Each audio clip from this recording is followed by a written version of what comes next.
and bonded labor, two pernicious practices proscribed in no uncertain terms by the Constitution of India. The State Legal Services Authority, West Bengal, is honored to organize the conference in collaboration with the International Justice Mission, an NGO of repute working in this country since 2011, combating the crime of human trafficking. In order to preface the discussion session with the essentiality of the inaugural prelude, may I be allowed to call on the dais the Chief Justice Designate, Orissa High Court, Executive Chairman, State Legal Services Authority, West Bengal, if not de jure, if not de facto, certainly in spirit, the Honorable Justice Harish Tandon.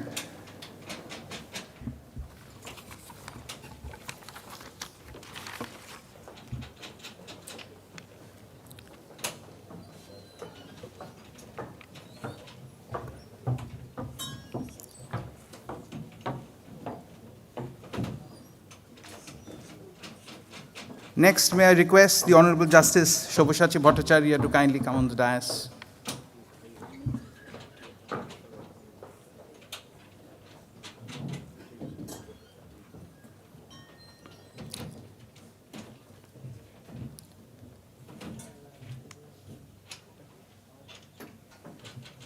I would now humbly request the Honorable Justice Amrita Sinha to kindly come on the dais, ma'am.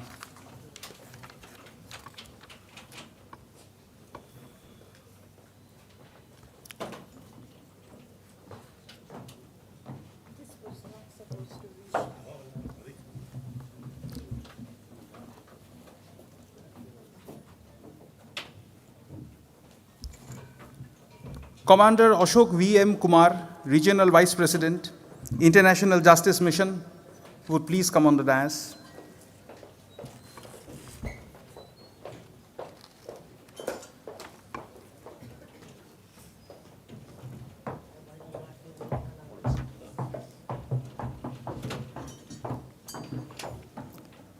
I would now humbly request the honorable dignitaries on the dais to participate in illumining the ceremonial lamp.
The luminous lamp may bless this conference with empathy, insight, and ardor.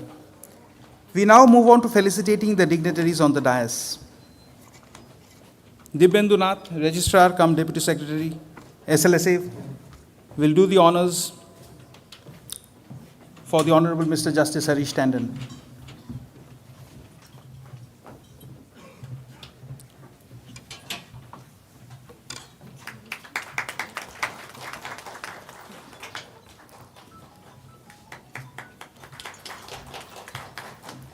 Srimati Poonam Singhi, Deputy Secretary, SLSA, will kindly felicitate the Honorable Justice Bhattacharya.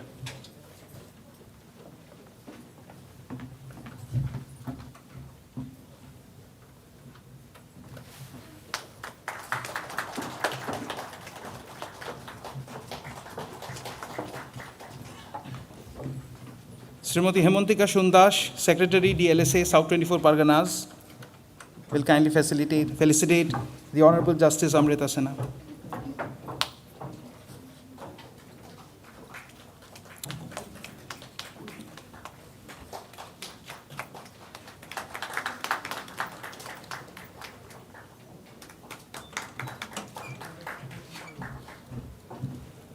Srimati Urmi Sinha, Secretary DLSA, 24 Parganas North, will felicitate Commander Ashok Mohan.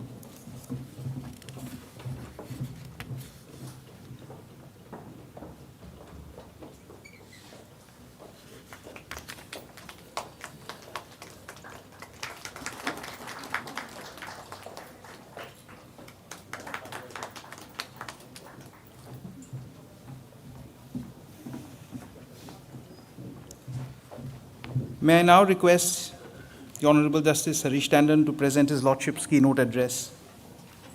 My Lord, if you please.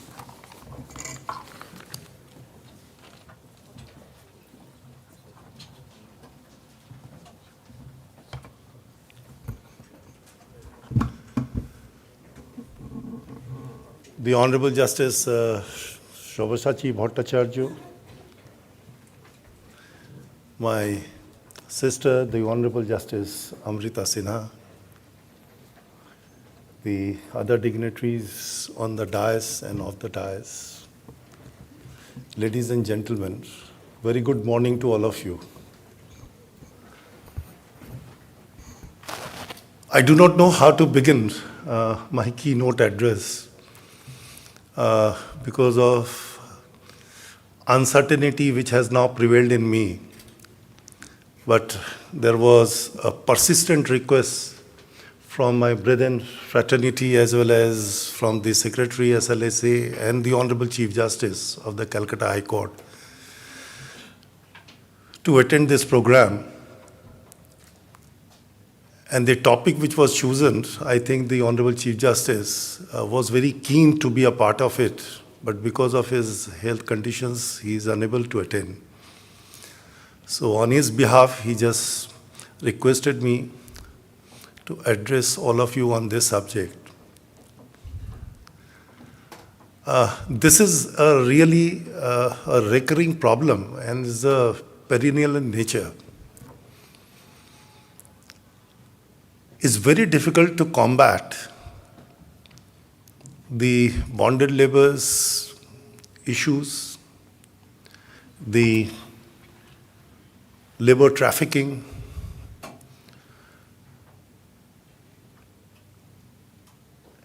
it is a globally recognized issue, and even in a Vedic era, we could have certain events which would really throw light on this, the bonded laborers or a slavery as is very loosely called. In recent time, I was just reading one story regarding the birth of Garuna. As we all know, Garuna, who played a very important role during that era.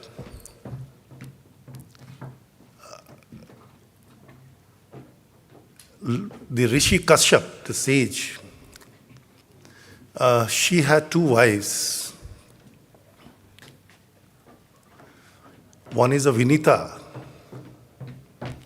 and another is, I just forget the name, I think the Kudra or something. They wanted to have the children. The first wife, she wanted to have 100 children. The Vinita was very intelligent. She said, I want to procreate only 2 children, not 100. They both went to the sage Kashyapa, Rishi Kashyapa, the husband, and just percolate their wish that we want to have the children from you in this way. Then he readily accepted it. So there were 100 children who were there, and the two children which were there, and the restrictions which was imposed was that you will not see nor will open the picture until they come out. The Vinita was impatient. She opened the one, and that was destroyed. That she betrayed or she violated the restrictions or the conditions which was imposed. There was a curse to her that she would act as a bonded laborers or a slavery of the another wife. Then another picture which was there, from where this the Garuda was born. See, in those ages, or the society which was prevalent, that even a child born from the womb of a slave or a slave, he would also be regarded as a slave. Then the Garuda could not resist her temptations of freedom. And then he fought for a right. It appears that the story goes like this, that these 100 pictures, these snakes came out. They were born from the first wife. So one day, these 100 snakes were taken on his back by a Garuda and were flying. Since there was some, I think, the resistance or something which was really always playing in the mind of a Garuda. So he flew near the sun.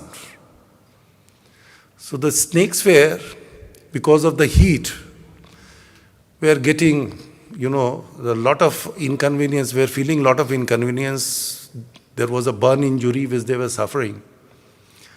Then ultimately, to rescue that barrier or the restrictions which was lifted, that was lifted, and then they achieve the freedom.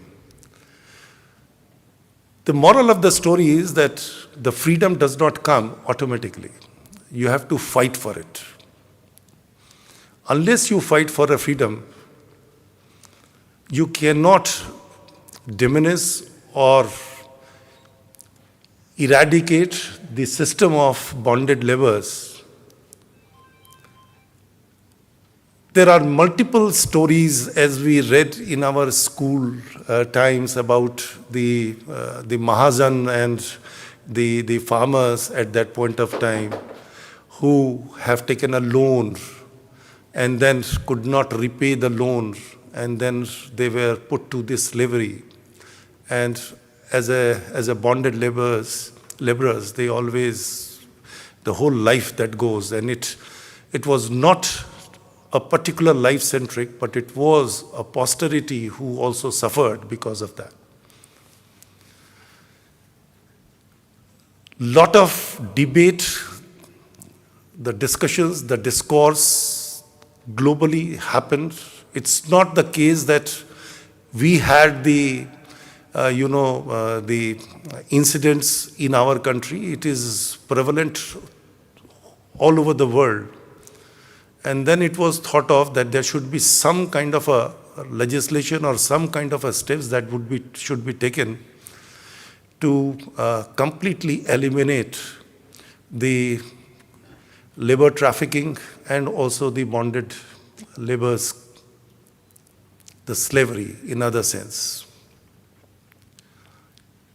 The United Nations have also come forward. They have taken a lot of resolutions, and our country, being a ratifying state, have also accepted that. And the Act of 1976, the Bare Act, is given to all of us, is a bonded laborers system Abolition Act that was enacted.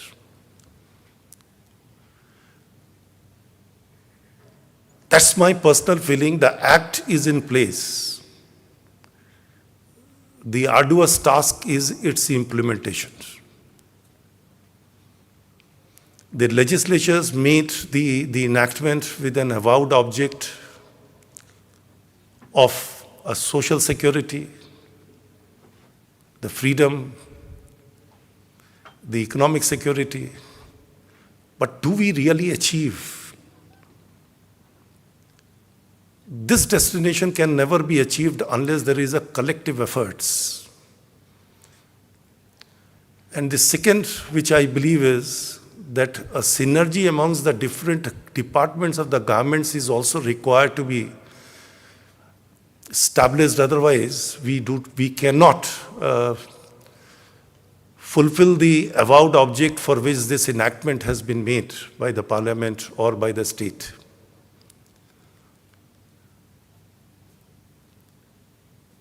The convergence amongst the different departments are the need of the hour,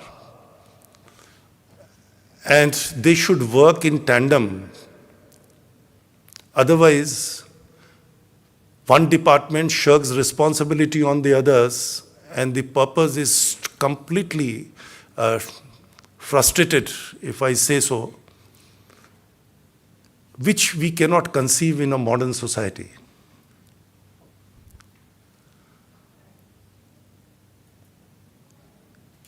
We have in recent times, I think the IGM has given me that particular data,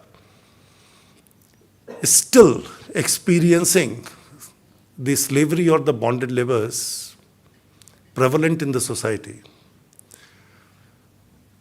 The data of 2021 speaks about more than 2,100 persons is still the bonded laborers. And it is really very sad to know that it increased in the subsequent years. Why it so happened? As we are commonly understood that these bonded laborers are absolutely economically weaker section of the society, and for that they succumb to resourceful persons or the more economical solvent the sector of the society. Our main motto is to achieve that data to nil. How do we achieve? That's one of the very foremost point which we have to ponder upon. And I think for that, we have a technical sessions as well. And all of you who have worked or is working in this particular sector, I think they would enlighten us on the gaps, the challenges, and the lapses which they perceived in implementing the act which is in place. In recent times, we have also seen there has been a mass exodus of the laborers from one state to another, obviously in pursuit of having a more economical dependence. This exodus sometimes are misused, abused in the hands of an unscrupulous persons, and the peoples are really forced to undergo with the labor trafficking, because they are lured by some section of the society to have more income, to have more economic dependence.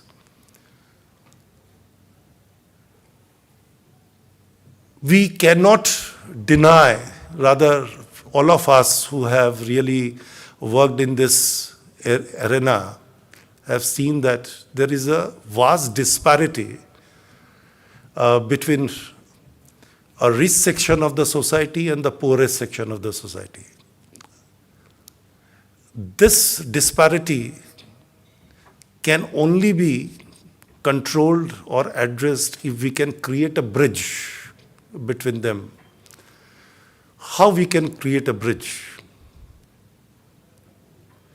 This is what is a most humongous task which I feel. And the answer we have to found out in this particular seminar. During the pandemic, we have seen that there was a exile of the laborers from the different states and coming to their own state. Maybe for the purpose of the safety and the security of their life, but the sustainability or a livelihood was also, I would say that was a hilarious task the government has to tackle during those periods.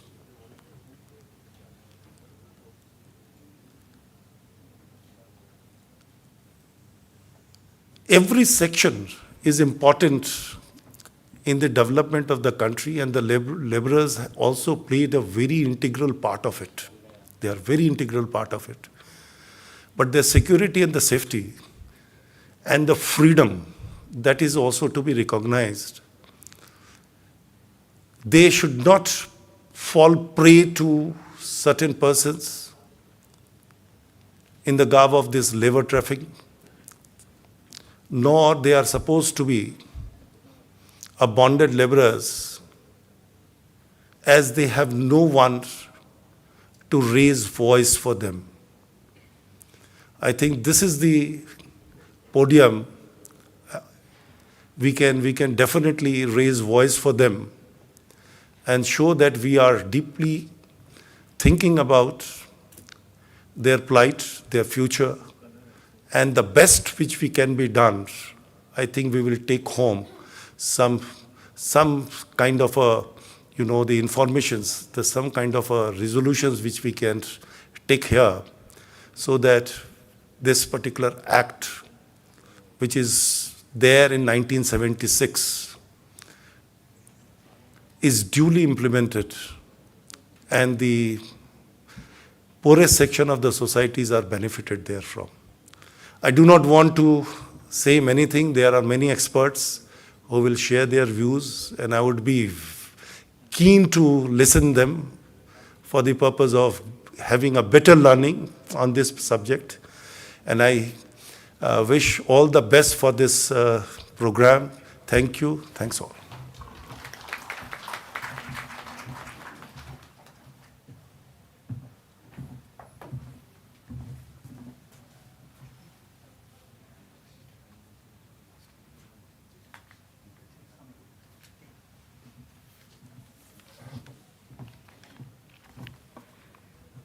Thank you, my lord, for the keynote address that has made us keenly aware of the dual specters of labor trafficking and bonded labor in all their manifestations, including the historical. Shri Alamin Mondol, child bonded labor survivor, will now grant us the privilege of listening to first-person account of the statics and dynamics of the evil practices under today's scrutiny. Shri Mondol.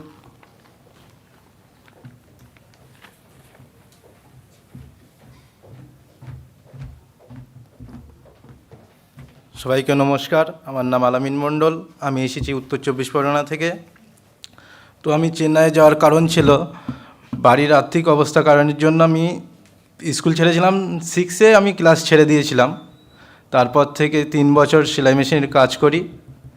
তারপরে ভাবি যে বাড়ির মা বাবার তো বয়স হয়ে গেছে, এবার তারা কাজ করবে কীভাবে। এই জন্য আমাদের গ্রাম থেকেই অনেকজন চেন্নাইতে গিয়েছিল। তাদের হাত ধরে আমি বলেছিলাম যে চেন্নাই যাওয়ার কথা। তারা আমাকে বলেছিল যে কি ওখানে বলেছিল যে টাইমে পয়সা দেবে, খেলাধুলার ব্যবস্থা আছে প্রতি রবিবার, ইচ্ছা মতন কাজ করা, আর টাইম টেবিল খাওয়া দাওয়া দেওয়া। তো সেখানে আমি যাই, গিয়ে সেই সব কিছু আমায় দেওয়া হয়নি। প্রথম দিন গিয়ে এই 3 দিন আমাকে দিয়ে কাজ করানো হয়েছিল। তারপরে 3 দিন কাজ করানোর পরে সেখান থেকে আমাকে বেরোনোও দিত না। প্রায় আমি সেখানে ছিলাম 6 মাস। 6 মাস থাকার পরে আমি এই 6 মাস থাকাই সেখানে সকাল সন্ধ্যে কখন হতো আমি সেটাও জানতাম না। 6 মাস একটানা এক ঘরের ভেতরে রাখা হতো, আবার তালা দেওয়াও থাকতো দরজায়। সারা ঘরে সিসিটিভি ক্যামেরার জন্য ব্যবস্থা ছিল। সেই জন্য 6 মাস পরে গভর্নমেন্ট থেকে আমাদেরকে উদ্ধার করা হয়।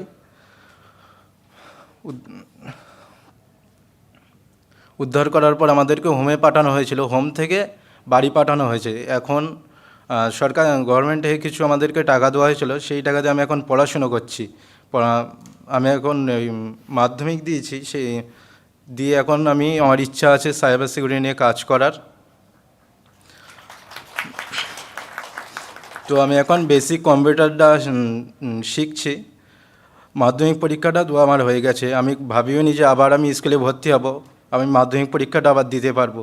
এই জন্য ধন্যবাদ গভর্নমেন্টকে যে আমাকে মাধ্যমিক পরীক্ষা দেওয়ার সুযোগটা করে দিয়েছে।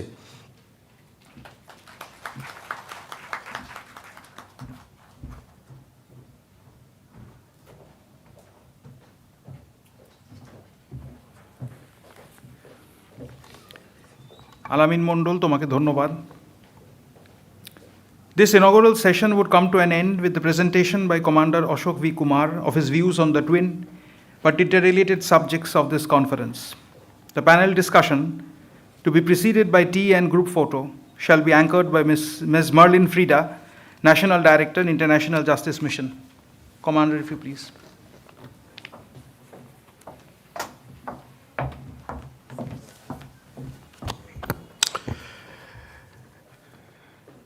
Good morning to all of you, and thank you, sir, for giving me the dice. Honorable Justice Harish, sir, Honorable Justice Bhattacharya, Honorable Justice Amitra Sinha, judicial officers, representatives from various governments, civil society organization, technical experts, media, press.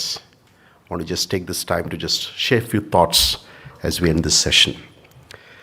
It's amazing this morning, as Justice Sir opened the conversation with the story of Garuda and mentioned about the Rishi Kashyap and his 2 wives among the 4, he described very beautifully.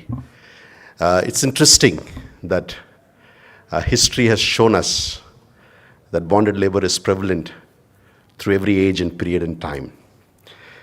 And the synonyms to the 2 words that are put, which is labor trafficking and bonded labor, the nearest synonyms to bonded labor would be a debt bondage, and the synonym to labor trafficking would be called as forced labor.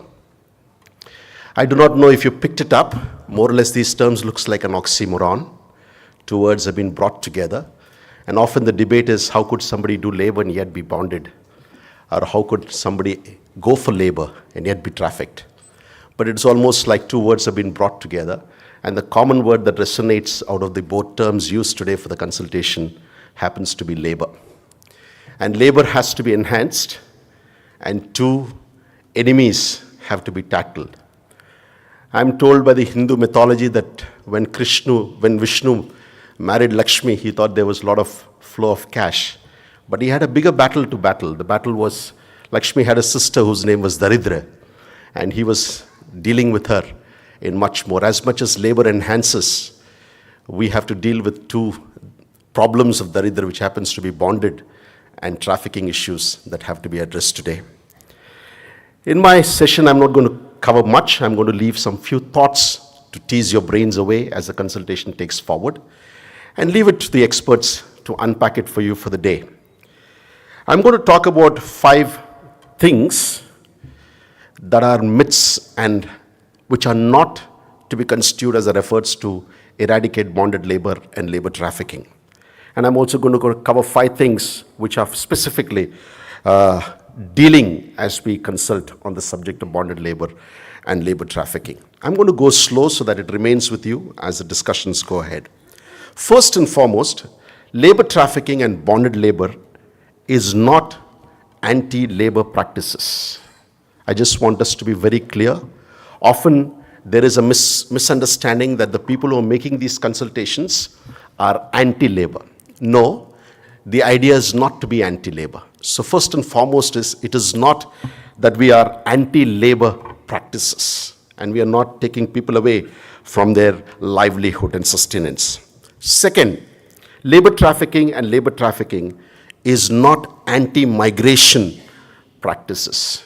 We are not against people moving from one location to another location. That's not our efforts of consultation are all about. We are all people who moved from one location, one latitude to another latitude, one longitude to another longitude. Each of us are born in a different state, maybe studied in a different state, working in a different state, married in a different state, and even raising up our children in a different state. That's absolutely fine.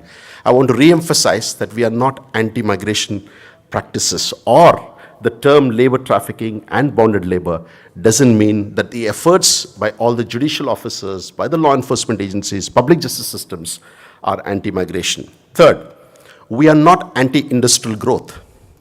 We are not saying that we will shut down industries in our efforts to make bonded labor abolished in this country. That is not. I just want us to have these absolute clear concepts clear before we go. Fourth, we are not anti-apprentice, which means we are not that children should not be trained in skilled work, or we are not going to go about saying children should never be employed. That's not our intention. I'm not saying that small children, but there are norms and government regulations and rules that have to be brought in as part of the apprentice. So we are not against anti-apprentice. And finally, we are not anti-unskilled labor. Okay? There is a lot of myth that people go around that labor departments, judiciaries, civil society organizations are just shutting down unskilled labor. I want you to just think about it as you spend today in your consultation on the 5 knots of what bonded labor and anti-trafficking is not.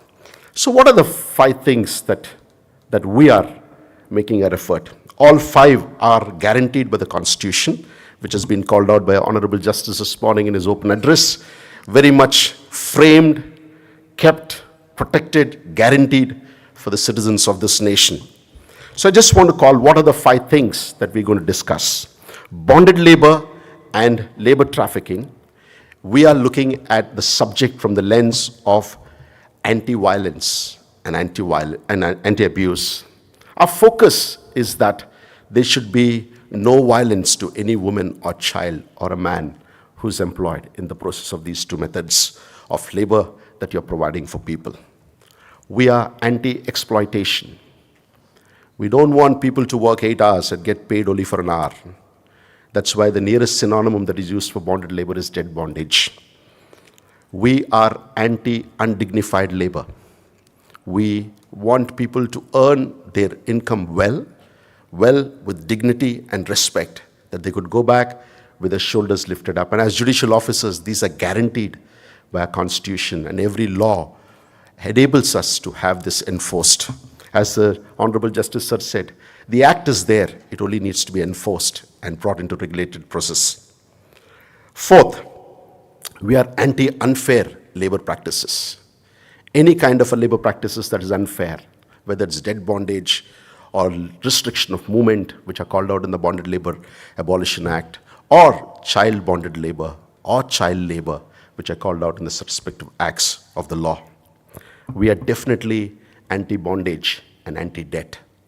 These are some things I thought it's good for us to ponder, pause, and look at the 5 things that we can discuss, enforce, legislate, and ensure that it is forcefully driven across every place where your jurisdiction exists.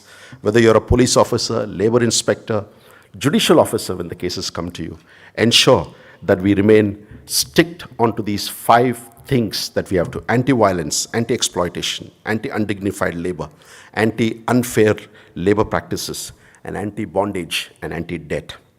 As I want to close, recently, I'm intrigued and excited that as there was a rescue that was conducted in a Tona village by the district judicial, on the orders of the district judge and 20 judicial officers from the DLSA, and they managed to rescue 36 laborers, out of which 28 happened to be children from the other states who have migrated for fair labor, dignified labor, expecting them not to be exploited, not to remain in debt.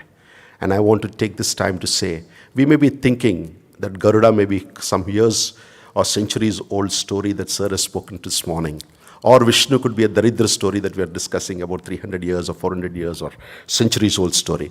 But just last week, a rescue has happened in the state of West Bengal under the able administration and the efficient administration of the DLSA.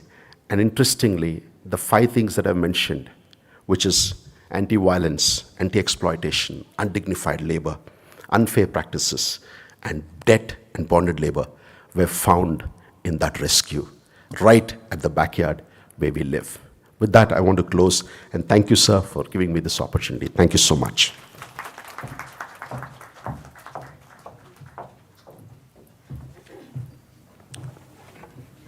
Thank you, Sri Ashok. We shall reassemble at 12, but first the group photo. Thank you.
আপনারা সবাই একটু কাছে চলে আসুন, যতটা সম্ভব একটু কাছে চলে আসুন, কম্প্যাক্ট ভালো ছবি হবে। Please come forward.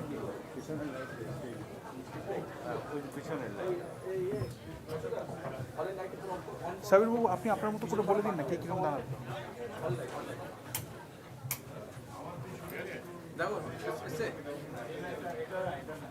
না সাইড পিছনে অন করেছে, তো অন করা আছে।